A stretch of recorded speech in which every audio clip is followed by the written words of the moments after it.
Welcome to It's a Beautiful Day to Homeschool, where learning is woven into your everyday life and the little years matter most. This podcast is for new homeschool families and families with elementary age children who just want a simple, joyful approach to learning at home. From practical teaching ideas to building confidence and creating calm days, you'll find encouragement that feels like sitting at the kitchen table with a friend. Homeschooling doesn't have to be overwhelming. It can be peaceful, meaningful, and yes, a beautiful day to homeschool. So on today's episode, we're going to talk about what every homeschool family loves to talk about and what new homeschool families really want to know. What curriculum should I use? So this is an exciting one because, again, we all love to talk curriculum, but it is one of the very first questions that every new homeschool mom will ask. What curriculum do I use? Followed by the next question, what happens if I pick the wrong one? Well, today I'm going to take that pressure off your shoulders and let you know we've all felt that way. We've all felt overwhelmed when it comes to curriculum. You know why?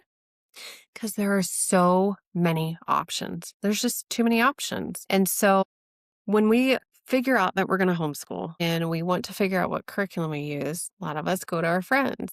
Hey, what are you using? And so you'll probably notice most friends are using something different. Or you may have family who have homeschooled and they're like, hey, we're using this. You should look it up or check it out. Every family's different. What works for somebody may not work for you. And so one of the biggest things that I had figured out when I started homeschooling 7 years ago is if somebody told me about a curriculum, I wrote it down and I YouTubed it.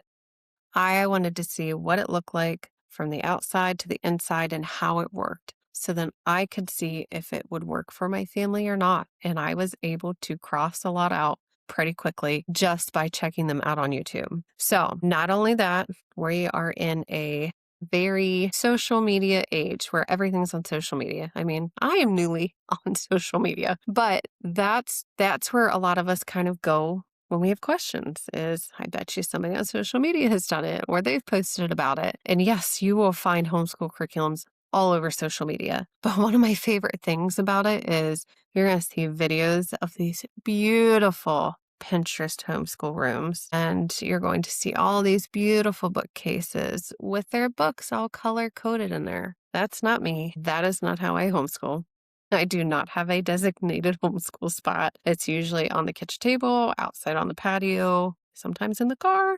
It's wherever we can get it done. And I do not have any beautiful bookcases with color-coded books in there. I mean, if you look in my picture here, I'm just a normal homeschool mom like you guys, just trying to figure it out. And then what I have figured out, I'm trying to share with other homeschool families so I can help you through this journey and take that overwhelm off your shoulders and give you a calm, peaceful journey into homeschooling. So not only do we have a lot of curriculum, not only are we finding a lot of things on social media, but sometimes we have the fear of messing up our child's education, especially if they're coming from a public school or a private school setting. I feel like those are the parents that are really stressing about, messing up their child's education. Now, I'm not going to lie. I'm not sure that I have this fear.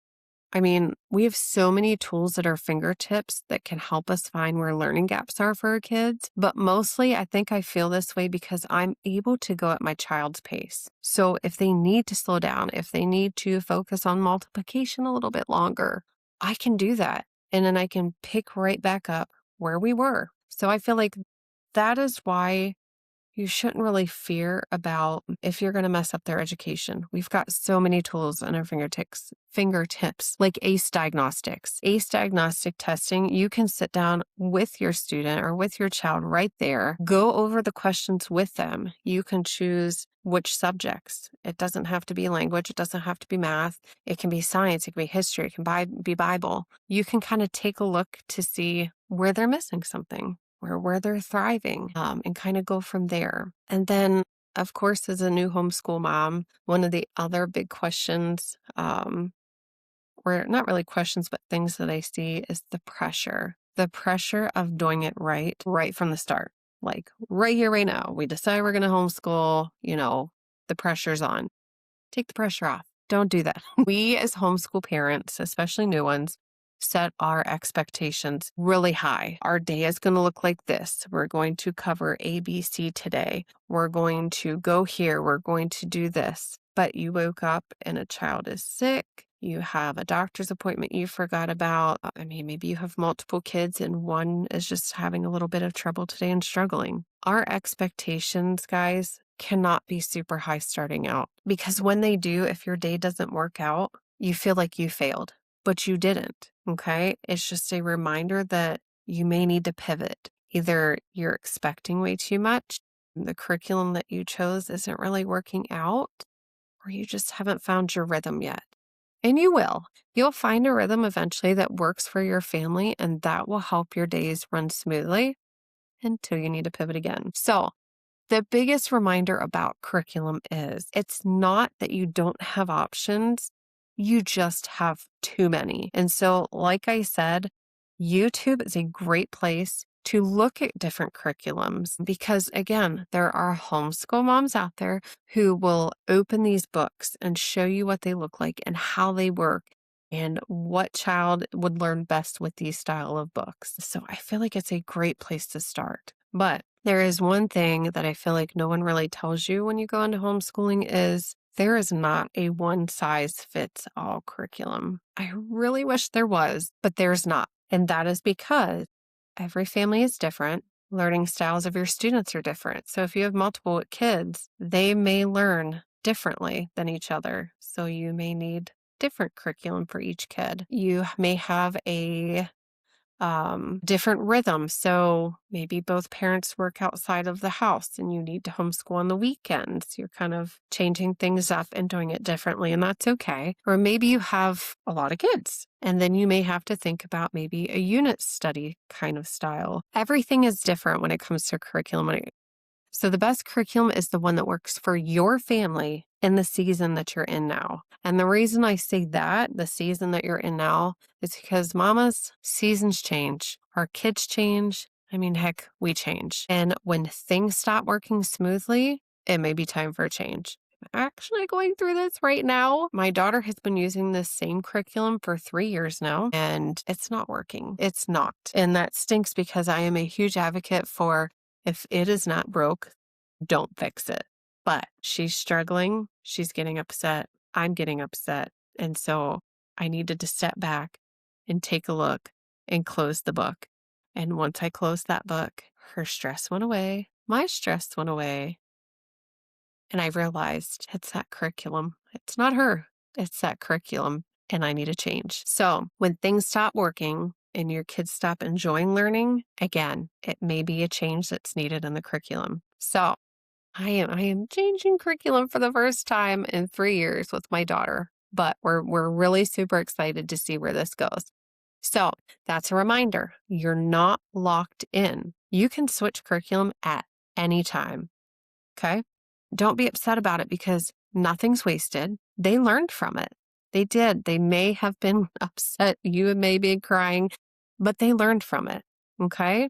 And you've also learned it doesn't work. So switch them off the pages if you need to. Okay. And I just wrote a beautiful blog about this because my son had given me this friendly reminder this week that he needed to close the book and he needed to learn off the page. And I was like, you know what? As much as I want to say no, I'm going to say yes today. So I did. I let him close the book and he was right. His attitude has been great since we stepped away, and it doesn't have to be forever. It can be for a day. It can be for a week. It can be for however long you need it. Mine only closed the book for 2 days, and then he went back to it, and he's been fine. Sometimes you just need to stop, close the book, and step away for a day. Try again tomorrow, because tomorrow's a new day. Curriculum is meant to be a tool. It's not a commitment. You're not married to your curriculum, okay? So believe it or not, there are actually things that matter more than curriculum, at least to me. And my sanity is one of them. But your consistency matters more. Your relationship with your child matters more. Creating a love for learning matters more. Flexibility over perfection. I mean, your homeschool is not built on the curriculum. It's built on you. And so there are families out there that unschool, and Lord, I wish I could be one of them. I really do. But I like structure and I like rhythm a lot. And I like the way we've been doing it. But on those days when we do need to close the books, it gives me a peace of mind knowing that they're still learning. They're just learning what and how they want. And it's amazing to see what they actually retain and talk about when they're outside the books. So let's get down to the gravy here, right? So simple ways to choose the curriculum, because that's why we're all here, right? So there are a couple things that you do need to think about. Do I need structure or flexibility? How does my child learn best?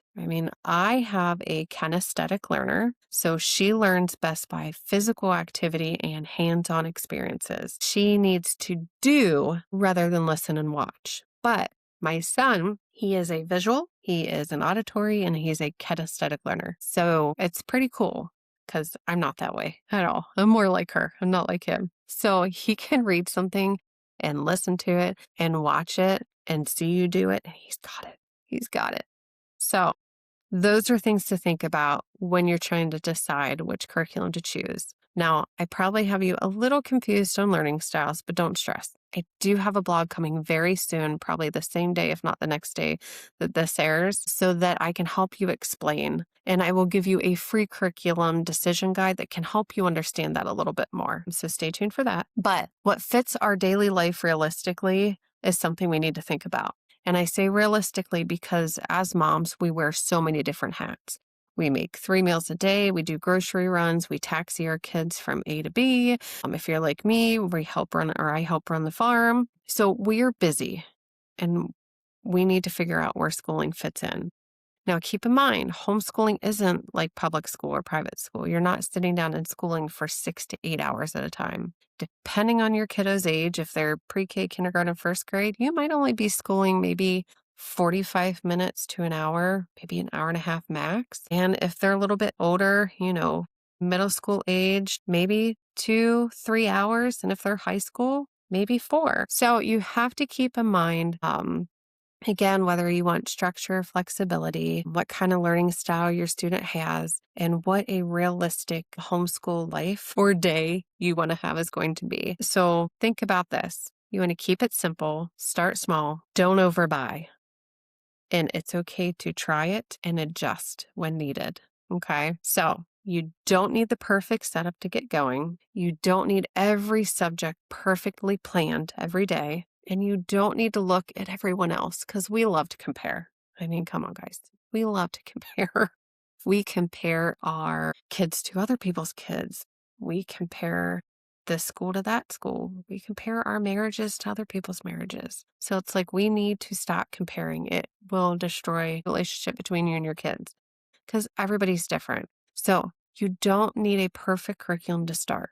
You just need to start. Okay. So if you're stuck in this decision right now, remember you care, and that's what matters most. You're capable because we all know you can do this, and you will figure it out and find your rhythm, and everybody will enjoy this journey.